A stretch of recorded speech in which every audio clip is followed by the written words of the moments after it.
Diarrhea. Common and often benign. In fact, it's almost always one of those chief complaints that becomes a diagnosis. Yep, you're right. It's diarrhea.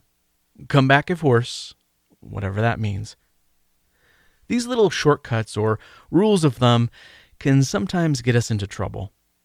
Now, I'm not saying that we should blow this out of proportion and spend a lot of money looking into every case. Each child needs a tailored workup. Sometimes all of the workup you need is a little brain work by you and teamwork with the parents. You make tough calls when caring for acutely ill and injured children. Join us for strategy and support through clinical cases, research, and reviews, and best practice guidance in our ever-changing acute care landscape. This is your Pediatric Emergency Playbook. Welcome to the Playbook. I'm your host and coach, Tim Horechko.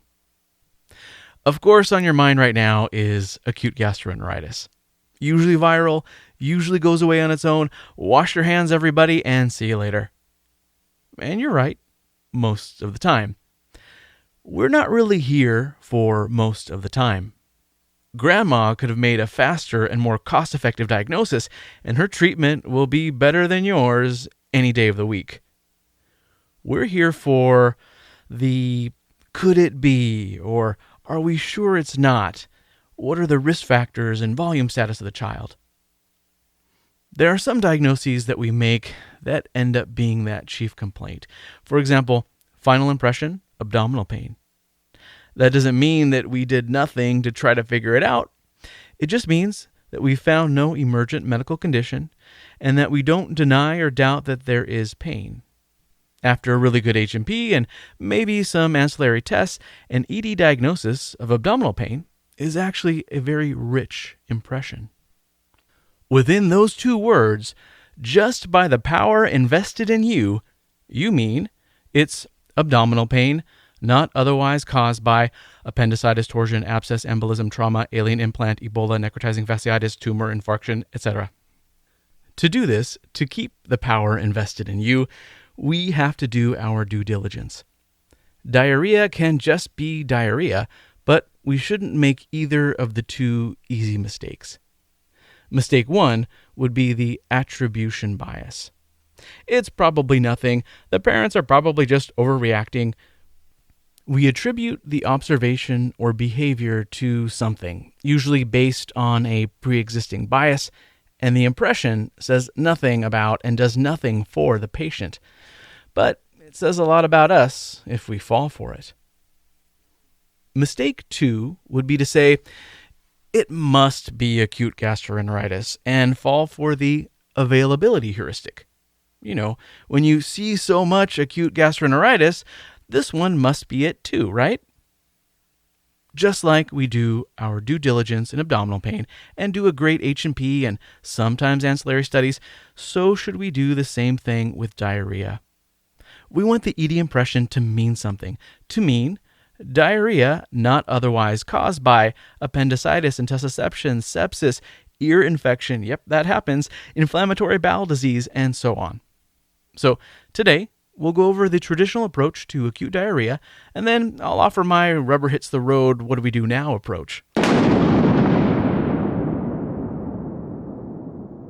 First, a few things.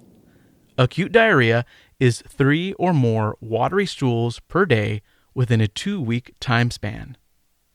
If you think about it, nothing feels very acute if it's lasted more than a week, but we call it that because the process that causes acute diarrhea typically takes that long to recover. Chronic diarrhea, so more than a month, and definitely chronic diarrhea in less than a 6-month-old really needs a whole different mentality and discussion. You won't miss those, and you'll end up doing more for them.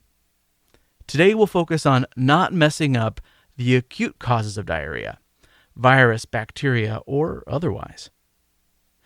Now, I wouldn't be doing my job if I didn't at least go over the traditional thinking of diarrhea, its causes, and what we should think about. The base knowledge here will come in handy when we're trying to figure out the more weirdo cases. Ready?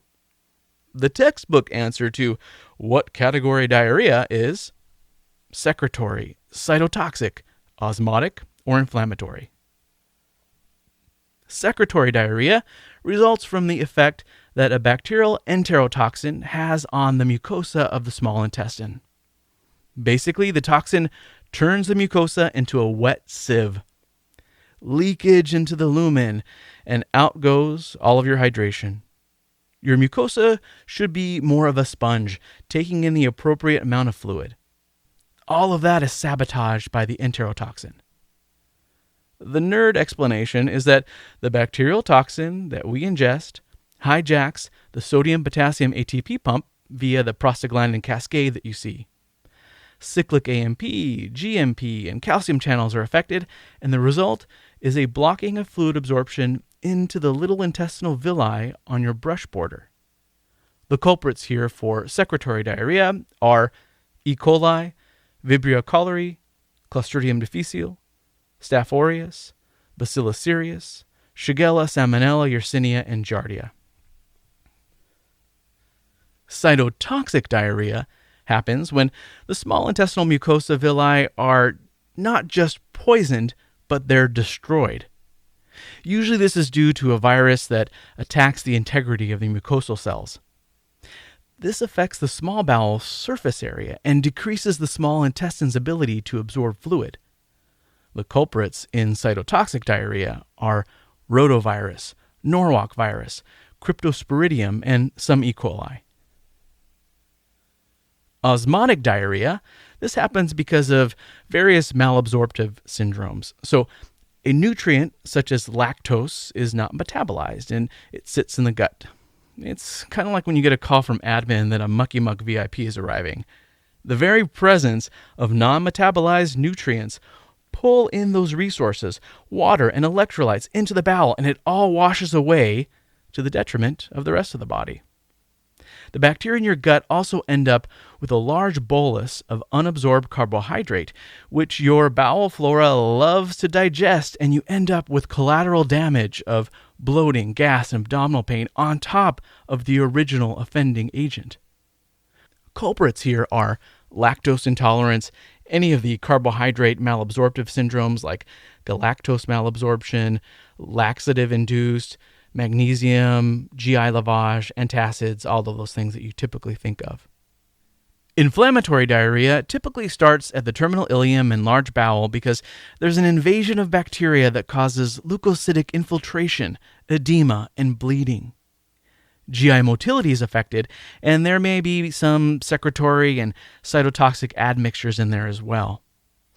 All of this culminates in an unpleasant luminal dilatation, a decreased gastric emptying, and rapid intestinal transit times.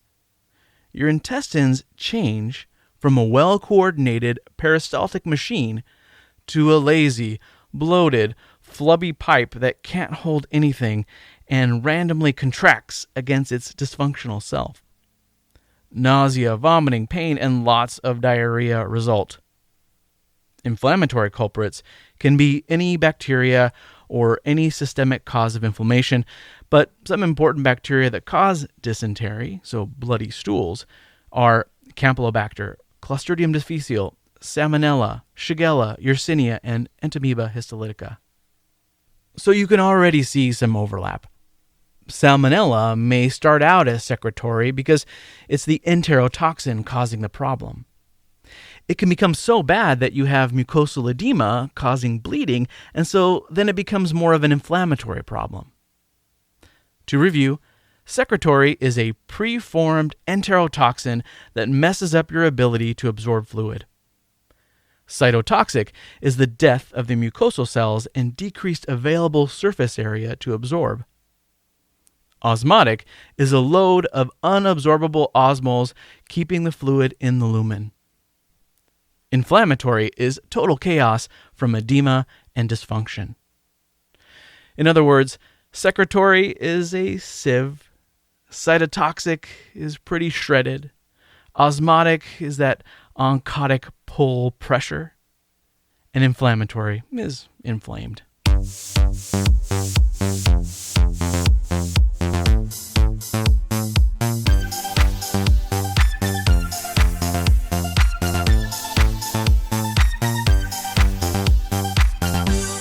This is a broad overview. These categories help us to remember the pathophysiology, but we shouldn't use them as a template for memorization or recall since, as we mentioned, there's so much overlap when we look at any particular causative agent. Don't forget also drug-induced diarrhea, like from antibiotic use or from opioid withdrawal. Heavy metals like copper, tin, and zinc can cause diarrhea. Chemotherapy or radiation therapy as well. Think about vitamin deficiencies like niacin or folate deficiencies.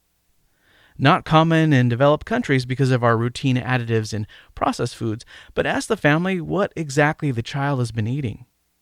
On the other hand, think about vitamin toxicities like too much vitamin B3, too much vitamin C, or too much niacin.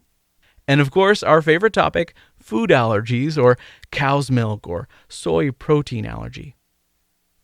I mention all of this not to overwhelm us. All of this info is impossible to keep in our minds all at once, and if we just try to store it under the file of diarrhea in our brains, it's impossible.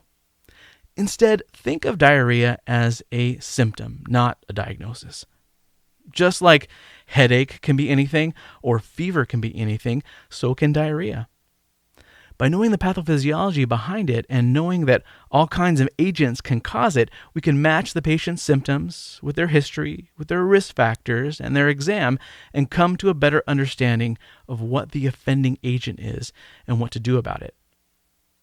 All of this is much easier when the patient is actually very sick. He's not going home.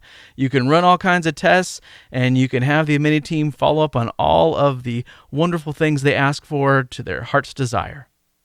In the ED, however, the rubber needs to hit the road. Many of these patients are going home, but the question is, which of them should go home, which of them should stay, and for those who do go home, how do we safeguard them?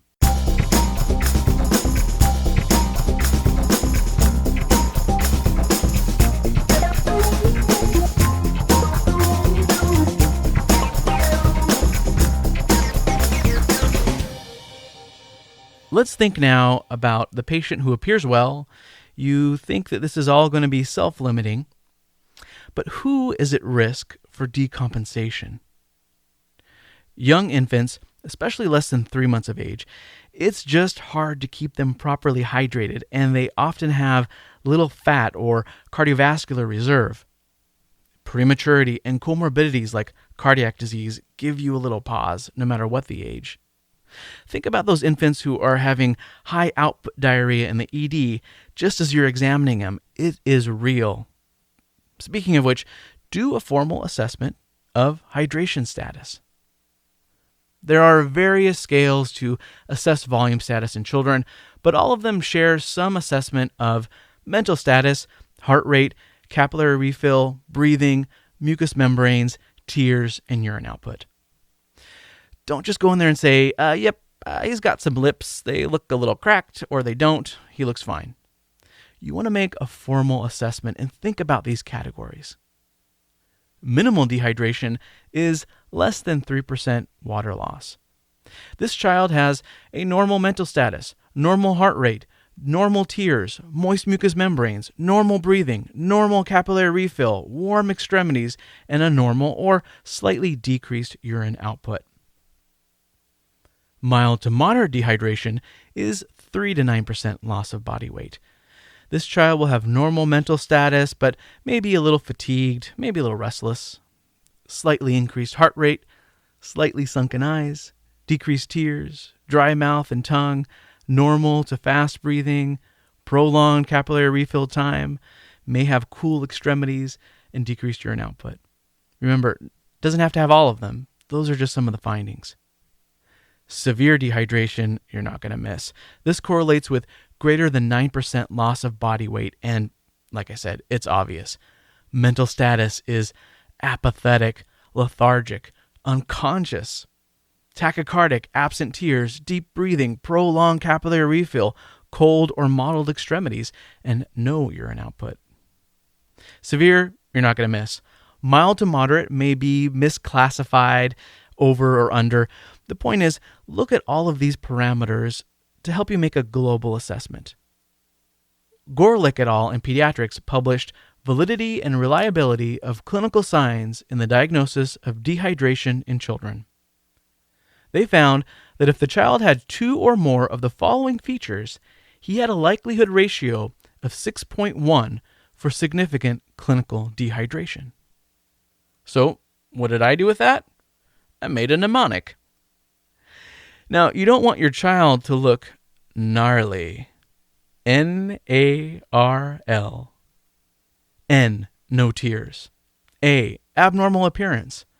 R, refill is slow. And L, lips are dry. So a young child may come in with diarrhea and have no tears, but you didn't really take a moment to assess that. May have an okay appearance. If you had checked, the capillary refill would have been slow. And the lips, they look normal, so what do you focus on? The lips don't look too dry, she's fine.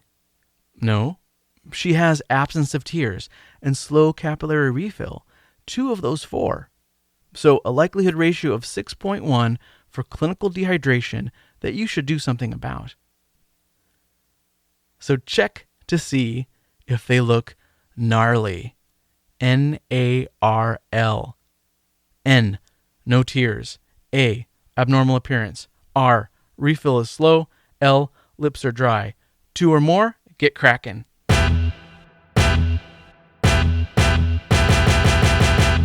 For minimal to no dehydration, so less than 3%, the goal is prevention. For children less than 10 kilograms, you can supplement with 60 to 120 mLs of oral rehydration solution for every large diarrheal episode. For children greater than 10 kilos, you can double that to 120 to 240 mLs of oral rehydration solution. For mild to moderate dehydration, so 3 to 9%, address the nausea, give them oral rehydration, 50 mLs per kilo oral rehydration solution over 4 hours. For severe dehydration, greater than 9%, just go to IV. Lactated ringers is probably the best, and make sure to give them some glucose in the solution somewhere to help them break that ketosis. You can see that the emphasis is on oral rehydration. Really, anyone who's awake enough to drink should drink.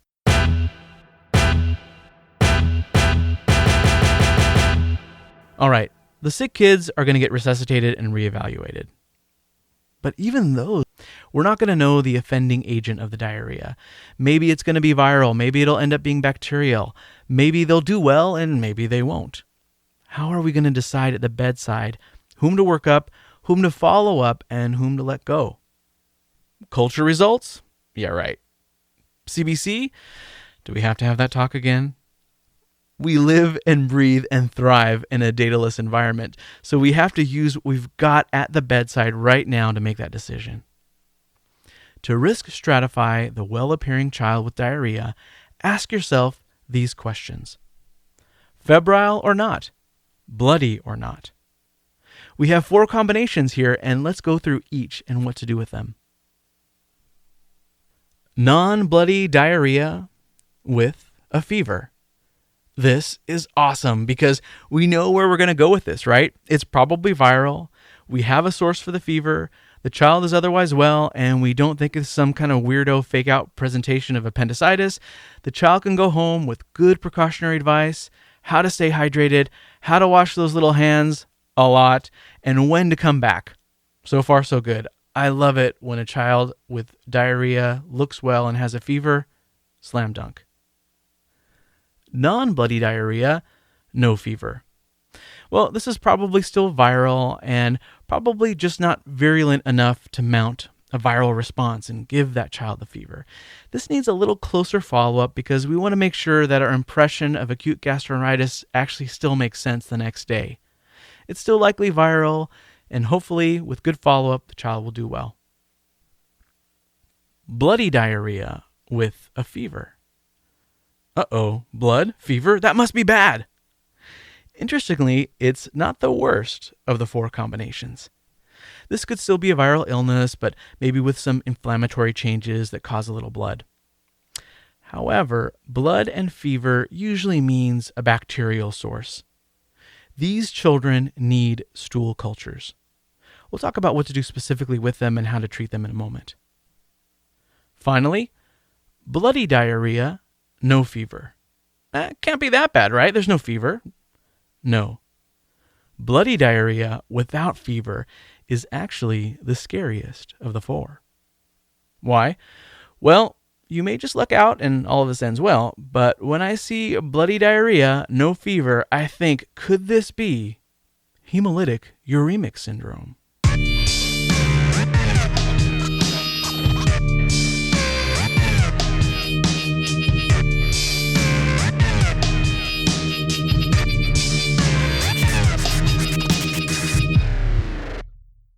Let's go through each of these four categories in more detail, again, from the least concerning to the most.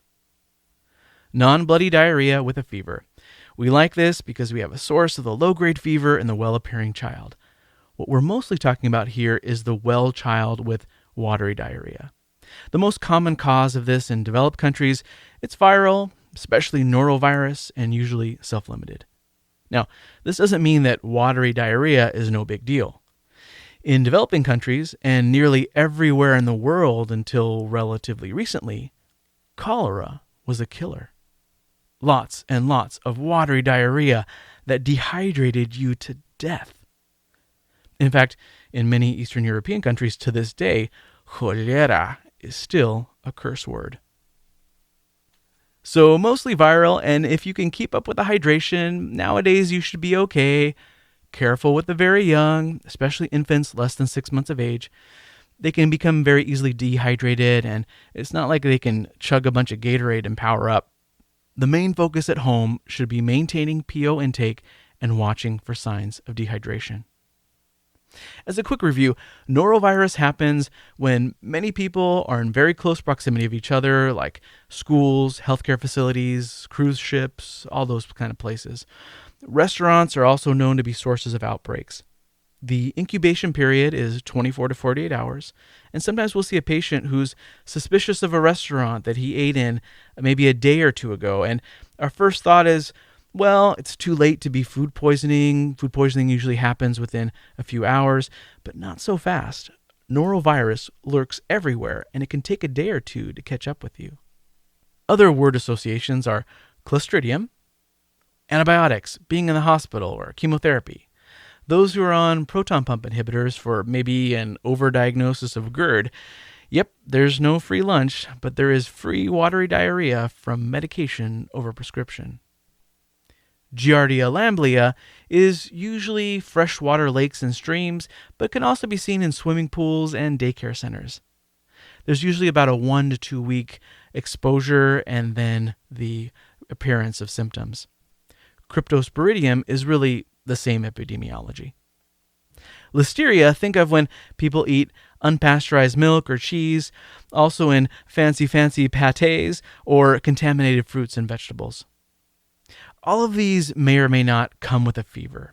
In children, of course, any inflammatory picture often comes with a side of fever, but any of these etiologies that we just mentioned may come in with or without a fever, so just be aware that all of those are possibilities.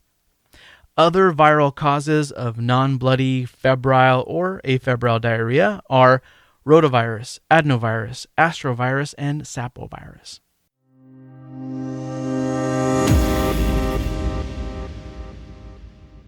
Okay, let's move on to the more concerning presentations. Bloody diarrhea with a fever. As we mentioned, it's all a spectrum, so viral etiologies may cause both a fever and some bloody irritation. But when diarrhea causes both bleeding and fever, we start to think less of the self-limited viral syndromes and we think more of bacterial causes. Let's go over a few notorious culprits. First, Salmonella. We can find this on eggs and poultry, unpasteurized foods, or home-preserved foods. Also with contact with some high-risk animals like reptiles or chickens. Some developing countries also have endemic strains. The incubation period is 1 to 3 days, and you see a lot of abdominal cramping, fever, and bloody, mucousy stools. Salmonella is sneaky. After an acute infection, an asymptomatic carrier can shed salmonella in their feces for up to a month.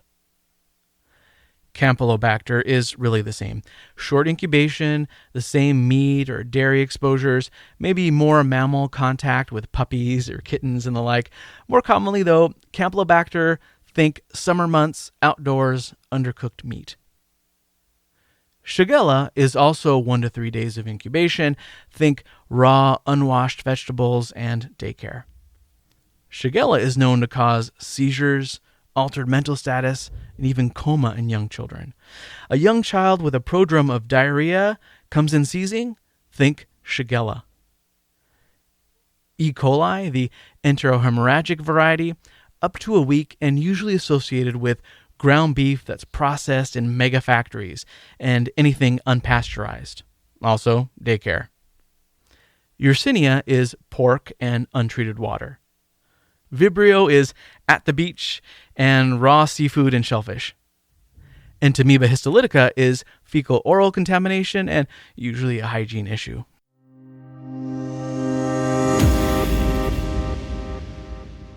This brings us to the worst of the four: bloody diarrhea without fever. When you see a child with diarrhea and fever, be grateful, blood or no blood.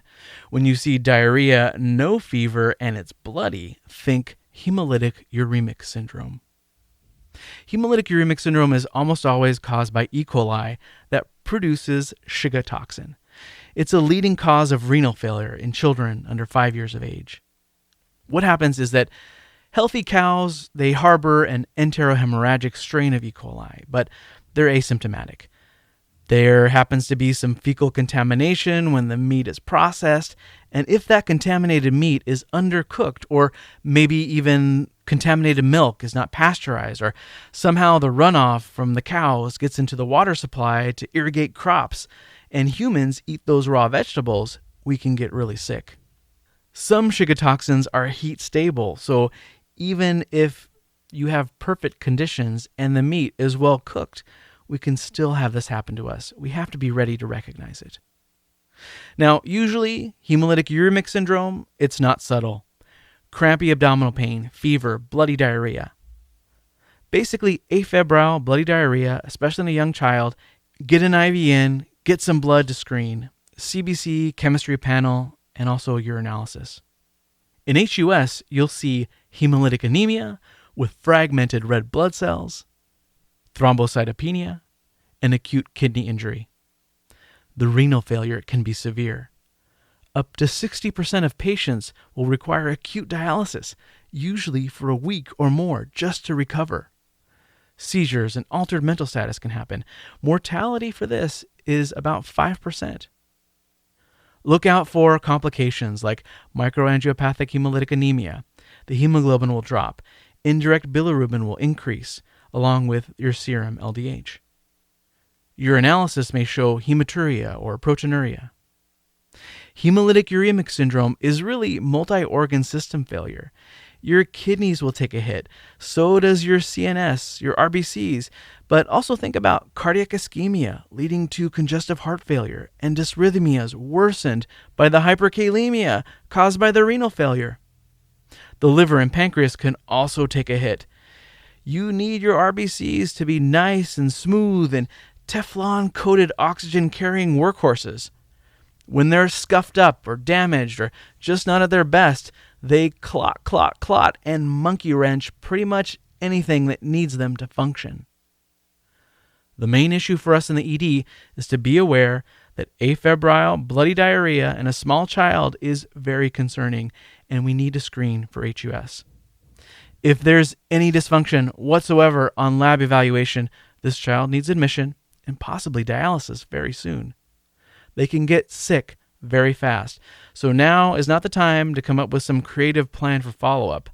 Resuscitate them aggressively with isotonic fluids. Antibiotics are not routinely recommended. Just remember this is like a DIC picture. Aggressive supportive care and meticulous critical care are the keys to survival.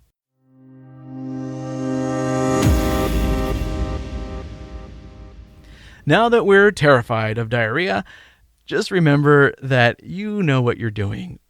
You know when a child doesn't look well or when there's some red flag, but most of these kids are going to go home And when they do go home, a lot of frequently asked questions arrive. So let's go over a few. First, everybody likes to do tests. Here, doctor, I even brought some in for you. Most testing of stool specimens for infectious etiology is very low yield. In most institutions, a routine stool culture tests for Salmonella, Shigella, and Campylobacter. So basically, unless you're concerned about a child with bloody diarrhea with a fever, then stool culture is probably not going to help you. Also, there has to be, diarrhea. It's amazing how the history can include 20 loose stools per day, but in the ED, somehow, it's the world's best anti-motility agent. If the stool takes the form of the container, then the lab may take the specimen for culture. Otherwise, you're going to get a big rejection there, my friend. In a study by Lee et al., 13,327 patients had a stool culture sent for the typical pathogens.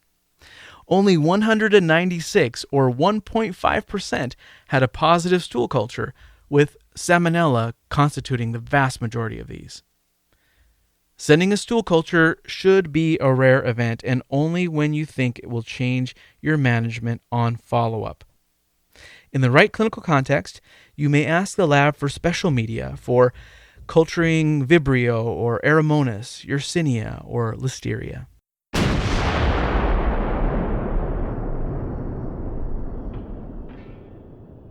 Testing for ova and parasites is usually ordered when there's a concern for Giardia or Cryptosporidium. Make sure the clinical context fits. Daycare outbreaks, exposure to contaminated rivers or lakes, those who traveled recently from endemic areas. This is usually diarrhea that's lasted more than 1 to 2 weeks, associated with bloating or cramping or greasy stools or even floating stools in the toilet. The traditional approach is to perform O and P times 3, meaning to do a series of 3 tests. As you can see, this is starting to get further and further away from emergency medicine management. Nevertheless, if you end up sending this test, be aware that the yield is under 2% as well. Now for the most nonspecific, useless test ever, stool gram stain. Why? Fecal leukocytes? Come on now.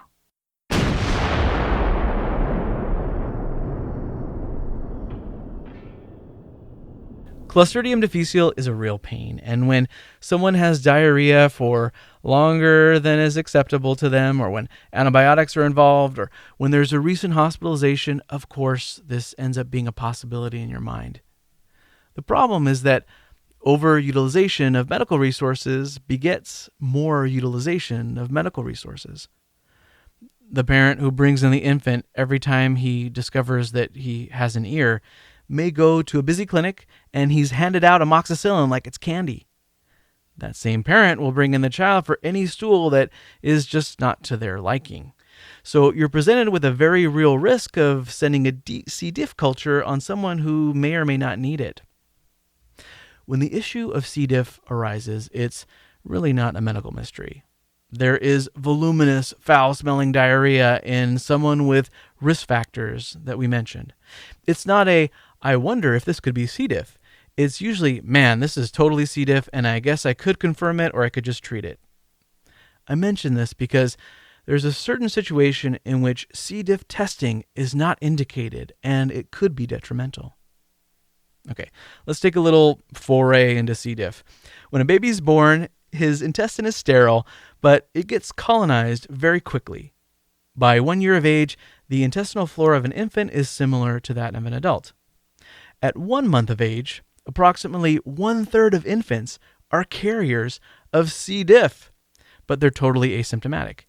In fact, it's postulated that young children lack the cellular machinery to process the toxin. They're immune to it as far as we know. Interestingly, the rate of asymptomatic carriage of C. diff decreases over time to less than 3% by 3 years of age. So it's another double whammy.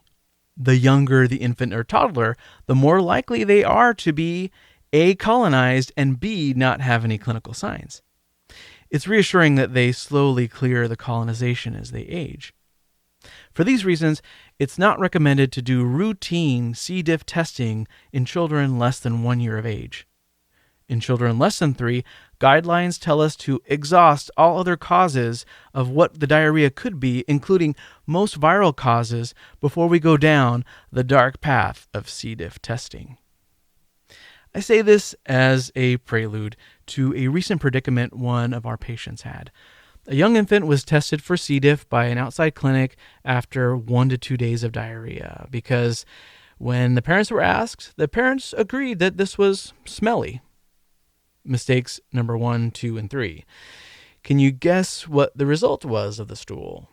Yep, positive for C. diff. So the clinic calls the parents to rush them into the ED at day 4 of illness. The child was already improving, if not all better by then.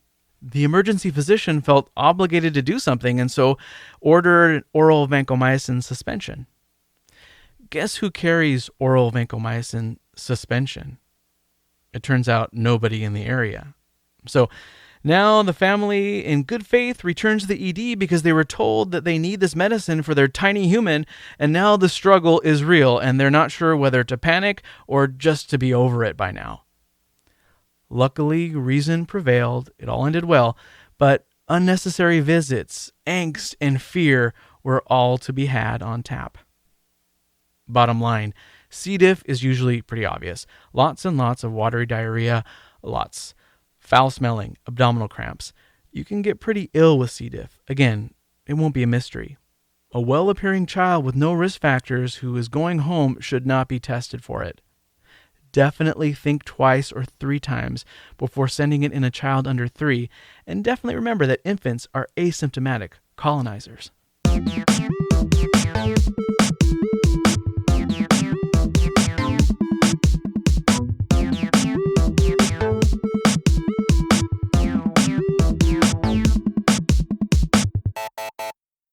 Who needs antibiotics? Short answer, pretty much nobody. Why? Because they can cause more harm than good. Possibly viral? Please just don't. Possibly bacterial, so fever and bloody diarrhea. If you're admitting them, you can still resuscitate, you can still watch them, and have the admitted team follow up on the cultures. If the child is critically ill with sepsis, peritonitis, or toxic shock, by all means, give them all of the bug juice. The tricky part is when the patient is going home.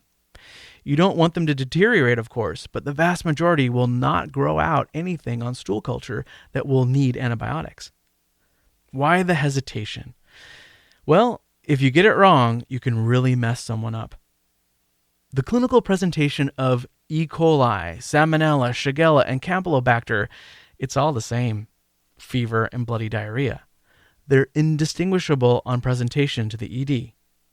We really do need that culture to figure it out. If you give antibiotics and it ends up being E. coli, you may precipitate hemolytic uremic syndrome, as we talked about. If your otherwise well child with febrile bloody diarrhea ends up having salmonella, it's important not to treat with antibiotics because A, in most mild to moderate cases, it's self-limiting, and B, antibiotic treatment is associated with a prolonged carrier state. In a well-cited study in pediatrics, Nelson et al. Found that more than half of children treated for Salmonella gastroenteritis had bacteriologic relapse, compared with none who were given placebo. Unlike Salmonella, in which antibiotics don't shorten the duration and they can only cause trouble, treatment for Shigella is often very successful and recommended. Again, you're not going to know that without the culture results. If this ends up being Campylobacter, then treatment will depend on the person. For mild or moderate disease, there's no evidence that antimicrobial therapy shortens the duration of illness. Treatment is reserved for severe cases of Campylobacter. The bottom line when it comes to antibiotics, treatment is guided by the patient's severity of illness and culture results.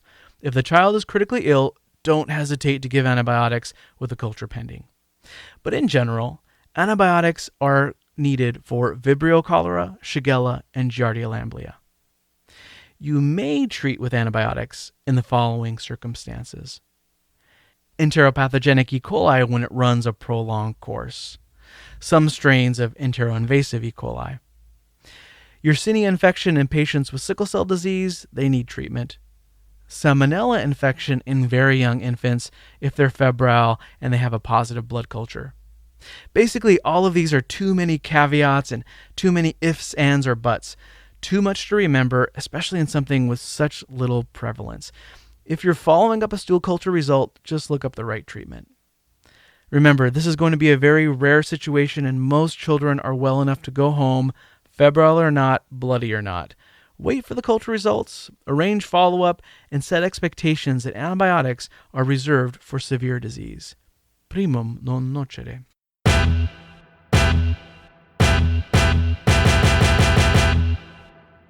A few miscellaneous things. Anti-motility agents for children? Just say no. They're really for adults who have to go to work. In children, if this ends up being a bacterial source or a bacterial superinfection, anti-motility agents are associated with the development of toxic megacolon and sepsis. Probiotics? Sure, why not? Except, just be careful. Many children have a brush border enzyme deficiency after viral gastroenteritis. They develop a temporary lactase deficiency. So, after AGE, no milk or dairy products for at least 2 weeks. Breast milk, as always, is always okay. I mention this only because many probiotic formulations are in yogurt or other dairy-based products. Those should be avoided if they contain lactose. Otherwise, probiotics? Yay!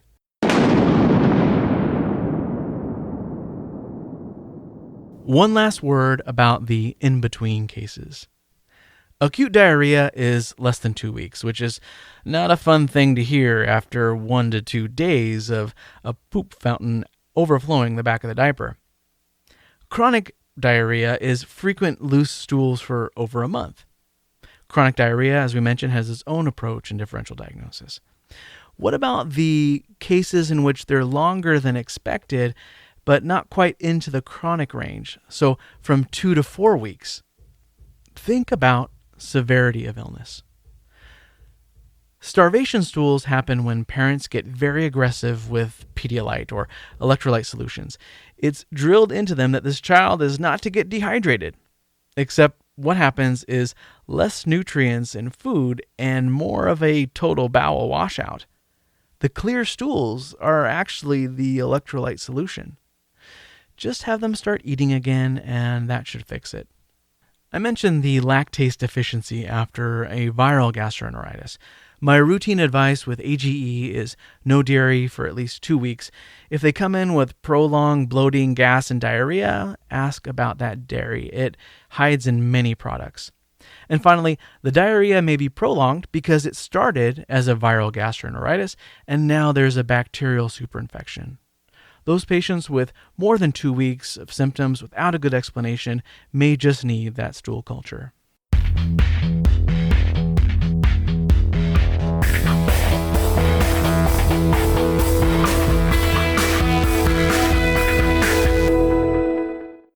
Up to now, we've talked a lot about diagnosis. Congratulations, Mom and Dad, little Johnny has a stomach bug. Good luck with that. Bye. No, we can do better. Parents are frustrated, and even in the self-limiting diseases, there's always something that we can offer. As we mentioned before, severely dehydrated, abnormal vital signs, ill appearance, signs of sepsis or peritonitis, resuscitate, admit, and treat the underlying etiology to the extent that you know or that you can in the ED. The vast majority will go home with precautionary advice, so what should that be? Diarrhea itself is not dangerous. Dehydration is. All of your precautionary advice should focus on keeping the child hydrated at home. This will take a lot of work, but it's better than being in the hospital. We talked about oral rehydration at home. You can recommend expressed or pumped breast milk or formula for children less than 6 months of age, or oral rehydration solution for those who are older. There's lots of options, including all kinds of over-the-counter solutions. The WHO has their own formula. Make sure that the parents aren't giving just pure juice. That can cause an osmotic diarrhea. So if they're going to give juice, half water, half juice, that's okay. 1 ml per kilo of liquid every 5 minutes by mouth over 4 hours, or practically speaking, 3 mLs per kilo every 15 minutes over 4 hours. That is a little bit more manageable, and that's going to keep them hydrated. Either way, you'll get 50 mLs per kilo in the child over the 4-hour time frame, which is really just as good as you're giving IV boluses during an ED stay. It's important, I think, to spell out everything very clearly for the tired, frustrated, and scared parents. Let's do the math for Johnny. He's 2 years old. He's not too gnarly, N-A-R-L. He has no tears, but his appearance is normal, his capillary refill is normal, and his lips are not dry. He only has one of the 4. Johnny is 13 kilograms, so 13 mLs per 5 minutes, or say 45 to 50 mLs per 15 minutes. Take a syringe, mark it for the parents, and tell them, fill this up every 15 minutes and give it slowly, dripping a bit into the buccal mucosa. Do this for 4 hours, and this will rehydrate him very nicely. Children should resume their normal diet as soon as they're interested in it. Zofran, I personally only give in the ED if there's vomiting, because the whole point is to control nausea temporarily to allow enough sugar intake to break the ketosis and keep the child hydrated. Too much Zofran causes, you guessed it, diarrhea. Teach parents that you don't want a gnarly child. No tears, appearance is abnormal, refill is delayed, and lips that are dry. 2 or more is clinically important. I think the more that we can be transparent and just real with them, the better. They need to know that you realize how messy and frustrating this is, and that it's all okay and normal. Empathize and encourage. Lots of back diaper blowouts? That's okay. Changing sheets and parents' clothes? All okay. Washing hands seemingly every other minute? Still okay. What is not okay is dehydration. Arm them with that knowledge. An informed parent is a calm parent. A calm parent is an effective parent. Take that moment to give them the strength that they need for the next few trying days. Small children need close follow-up, even if that's a phone check the next day. Otherwise, precautionary advice.